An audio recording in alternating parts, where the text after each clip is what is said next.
Hello friends, आपका हमारे channel पर स्वागत है। और आज हम बात करने वाले हैं जो हिंदी लोक भारती कक्षा 10वीं का दूसरी इकाई का 6वां लेसन है। हम उस धरती की संपत्ति हैं। इसका शीर्षक का अर्थ ये है कि आपने धरती की संपत्ति यानी आप ऐसा सोच सकते हैं कि इस धरती से जो प्राप्त होने वाले मिनरल से खनिज तत्व है उन्हें संपत्ति के रूप में लिया जाना चाहिए। परंतु यहाँ पे जो कवि है उनका ये कहना नहीं है।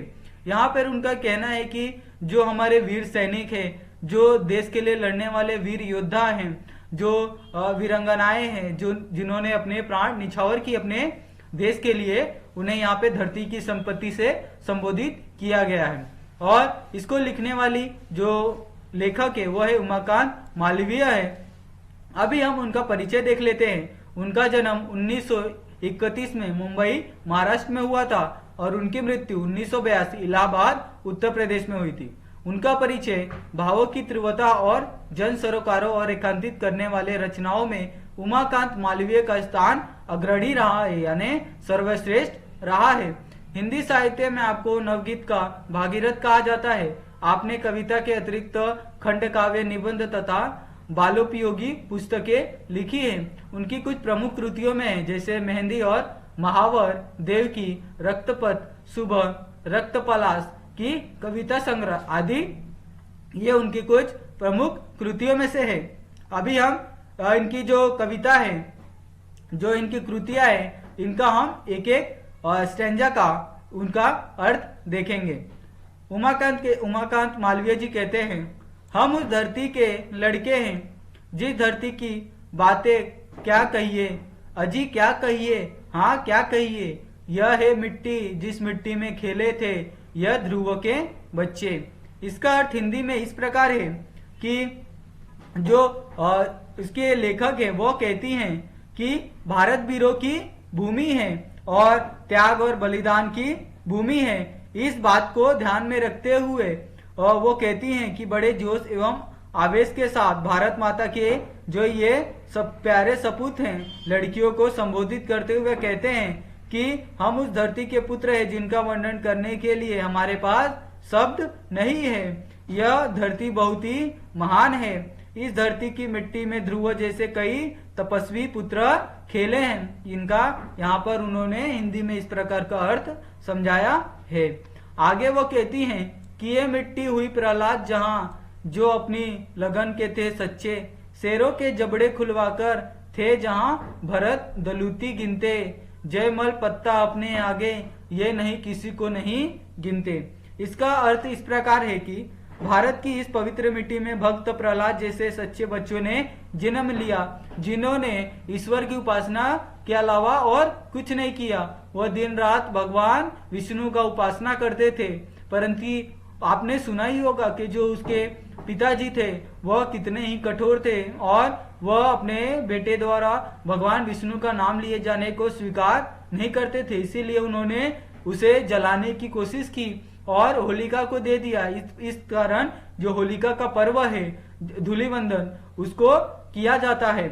और भरत बचपन में इतने बहादुर, यानी अपने रामायण में जो राम के प्रिय भाई भरत थे उनके बारे में सुना होगा कि भरत बचपन से ही जो इतने बहादुर थे एवं साहसी थे कि वे शेरों के साथ युद्ध करके उन्हें हराते थे और उनके जबड़ों को फैलाकर उनके दांत गिनते थे और फिर उनसे थोड़ा भी नहीं डरते थे। चित्तौड़ की रक्षा करने हेतु अपने दोनों हाथों में तलवार लेकर लड़ने वाले सर्वश्रेष्ठ योद्धा जयमल ने अकबर की सेना का संहार किया था। ऐसे वीर बच्चों ने भारत की धरती पर ही जन्म लिया है, यानी जो हमारे भारत भूमि है वह एकदम वीरों की भूमि है। यहाँ पर अनेक वीर हैं जिन्होंने भारत की रक्षा के लिए अपने प्राण निछावर किए हैं। आगे हैं, इस कारण हम तुमसे बढ़कर, हम सबसे आगे चुप रहिए, अजी चुप रहिए, हाँ चुप रहिए, हम उस धरती के लड़के हैं। भारत की अभी इसमें जो लेखक है वह कहते हैं लड़कों का समूह, यानी जो अपनी बात स्पष्ट करते हुए कहता है कि हे लड़कियों, हम तुम सबसे महान हैं। हम लड़कों के आगे तुम लोग चुप रहिए और अजी लड़कियां चुप रहिए। हम इस धरती के वीर एवं बहादुर बच्चे हैं। यानी यहाँ पर लड़कियों के संबंध में एक वाक्य दिया गया है कि जो लड़के हैं वो कहते हैं कि ये लड़कियां तुम लोग चुप रहो, हम यहाँ के वीर बहादुर हैं और हमने ही भारत को आजाद कराया है। आगे है, बातों का जनाब शऊर नहीं, सेखी न बघारे, हाँ चुप रहिए, हम उस धरती की लड़की हैं जिस धरती पर बातें क्या कहिए।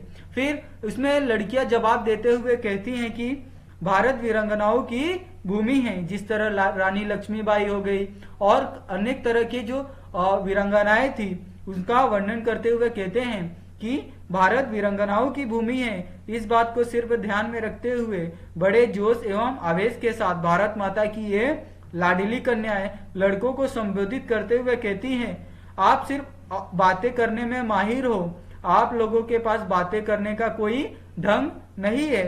अब आप अपनी सेखी मत बघारिए, चुप हो जाइए। अब हमारे बारे में सुनिए, हम धरती की कन्याएं हैं जिसके बारे में क्या कहे। अब वो कहती है कि आप लोग अपनी बड़ाई मत कीजिए, सिर्फ आप लोग बोलते हैं, परंतु अब हमारी बात सुनिए कि हम लोग किस तरह भारत की वीरांगनाएं हैं। ये आगे उन्होंने इस पंक्ति में कहा है। अजी क्या कहिए, हाँ क्या कहिए, जिस मिट्टी में लक्ष्मीबाई जी जन्मी थी झांसी की रानी, रजिया सुल्ताना दुर्गावती जो खूब लड़ी मर्दानी, जन्मी थी बीबी चांद जहां पद्मनी के जाहोर के ज्वाला, सीता सावित्री की धरती जन्मी ऐसी ऐसी बाला, गर डिंग जनाब उड़ाएंगे तो मजबूरन ताने सहिए, ताने सहिए, हम उस धरती की लड़की है। इसमें जो लेखक है वो लड़कियों के बारे में कि वो किस तरह हमारे भारत भूमि की वीरांगनाएं हैं इसके बारे में वो कहते हैं कि अजी क्या कहिए, हाँ क्या कहिए, यानी भारत की इस मिट्टी में रानी लक्ष्मीबाई ने जन्म लिया है, यानी जन्म ही थी वो झांसी में, और उन्होंने अपनी झांसी की रक्षा करने हेतु स्वयं को कुर्बान कर दिया था। इस मिट्टी में रजिया सुल्तान एवं महारानी दुर्गावती ने भी जन्म लिया था। इन रानियों ने रणभूमि में दुश्मन को मुंहतोड़ जवाब दिया था। इस मिट्टी में रानी चांद बीबी ने भी जन्म लिया था, जिनकी वीरता को कोई कैसे भूल सकता है। दुश्मन ने स्वयं की प्रतिष्ठा एवं मान मर्यादा की लाज रखने हेतु रानी पद्मिनी ने जोहर किया था। उनके इस त्याग को कोई कैसे भूल सकता है। यानी इसमें जो लेखक है वो कहते हैं कि जिस प्रकार लड़कों लोग ने देश के लिए अपना बलिदान दिया, उसी प्रकार लड़कियां भी किसी से कम नहीं रही थी। उसमें उन्होंने इतने सारे एग्जाम्पल दिए, जैसे रानी लक्ष्मीबाई, रजिया सुल्तान, दुर्गावती, चांद बीबी, और आगे वह कहती हैं कि इस भारत की भूमि पर देवी सीता व सावित्री जैसी पतिव्रताओं ने भी जन्म लिया है, जिन्होंने अपनी पतिव्रता का ऐसा उदाहरण पेश किया है कि लोग उसे सदियों तक याद रखेंगे। अगर आप लोग बड़ी बड़ी बातें करने में आज नहीं आओगे तो हम भी मजबूरन आप सभी पर ताना कसने से पीछे नहीं हटेंगे। आखिर हम भी इसी धरती की लड़कियां हैं। यानी वह लड़कों को ये कहना चाहती हैं कि आप लोग हमारी इम्पोर्टेंट समझो और हमने भी इस धरती के लिए बहुत कुछ किया है, तो आप लोग हम पे ताना ना कसो, वरना हम भी आपके ऊपर ताना कसेंगे, क्योंकि हम भी इसी धरती की लड़कियां हैं। आगे वो कहते हैं ये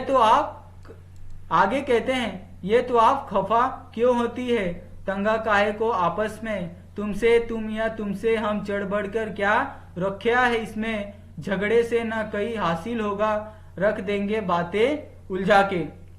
बस बात पते की इतनी है, ध्रुव या रजिया भारत माता के रथ के हम दोनों ही दो पहिए, अजी दो पहिए, हाँ दो पहिए, हम उस धरती की संपत्ति हैं। फिर आगे उनका संबोधन इस प्रकार है कि वो कहते हैं लड़के और लड़कियां आपस में समझ जाते हैं कि हमें आपस में लड़ना नहीं है, और आखिर हम सब इस धरती की ही संतान हैं। इसीलिए वे दोनों मिलकर कहते हैं हम सभी के लिए नाराज होने जैसी कोई बात नहीं है, हम आपस में झगड़ा क्यों करें, हमसे कौन महान है, इससे कुछ नहीं रखा है, आपस में झगड़ने से कुछ हासिल नहीं होगा, सिर्फ हम बातों को उलझा देंगे।